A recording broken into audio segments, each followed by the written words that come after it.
Welcome to Encouragement for the Week with Jan.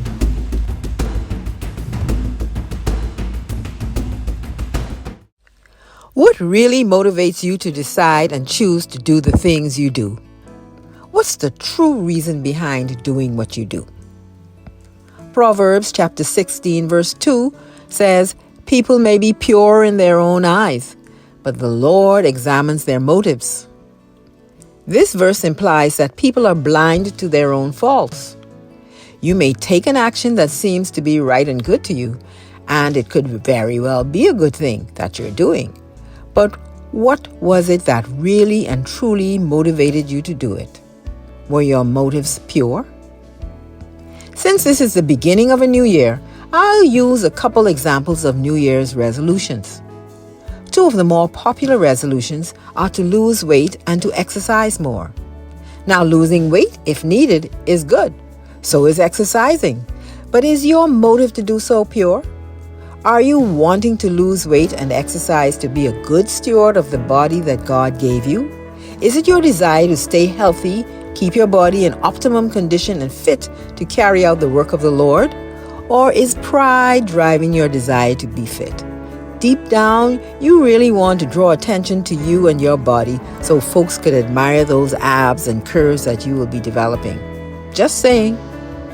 Maybe your resolution is to read the Bible more.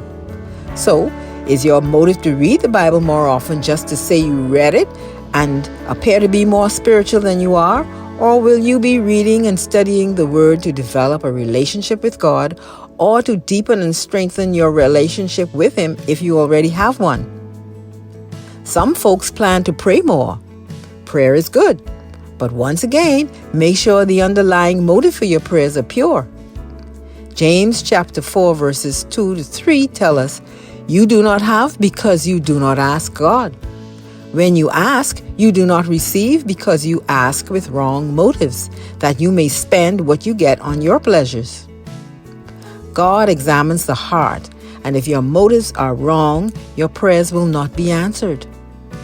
In Jeremiah chapter 17 verses 9 and 10, the Lord says, "The human heart is the most deceitful of all things and desperately wicked. Who really knows how bad it is? But I, the Lord, search all hearts and examine secret motives. I give all people their due rewards according to what their actions deserve." God created humans with pure hearts because everything He created was good. After man chose to deliberately disobey God, resulting in the fall, sin entered the world, and ever since then, our hearts have been tainted. What a description the Lord gives the current state of the human heart, the most deceitful of all things and desperately wicked.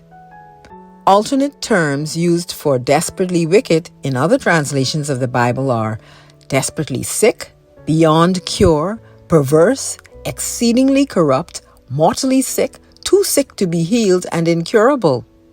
I think they give a good picture of the serious states of our hearts. In Matthew chapter 6, Jesus gave warnings about wrong motives too. In Matthew 6 and 1, He warned, "Take heed that you do not do your charitable deeds before men to be seen by them. Otherwise, you have no reward from your Father in heaven."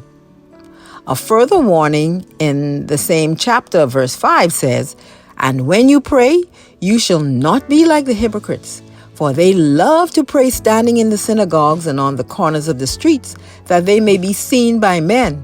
Assuredly, I say to you, they have their reward." Doing charitable deeds and praying are good, but you don't get any brownie points with God if the motive is just to be seen. Those who see these persons will probably commend them for their actions, and those performing the deeds probably commend themselves too. However, God sees and knows the real motives of their hearts. The Apostle Paul in 1 Corinthians 10 and 31 tells us, "Whatever you do, do it all for the glory of God." So, how can we check these deceitful hearts of ours to make sure everything we do is for God's glory? Well, we must make a point to intentionally check our motives.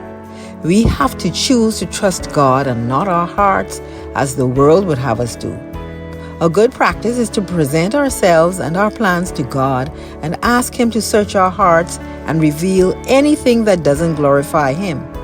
To do this, we can use David's words from Psalm 139, verses 23 and 24. Search me, O God, and know my heart. Test me and know my anxious thoughts. Point out anything in me that offends you and lead me along the path of everlasting life. I think it would also be good to use David's example in Psalm 51 verse 10 and petition the Lord saying, "Create in me a clean heart, O God, renew a loyal spirit within me." Let's remember that our hearts are the most deceitful of all things and desperately wicked. So we must always check our motives to ensure that whatever we do, we're doing it all for the glory of God.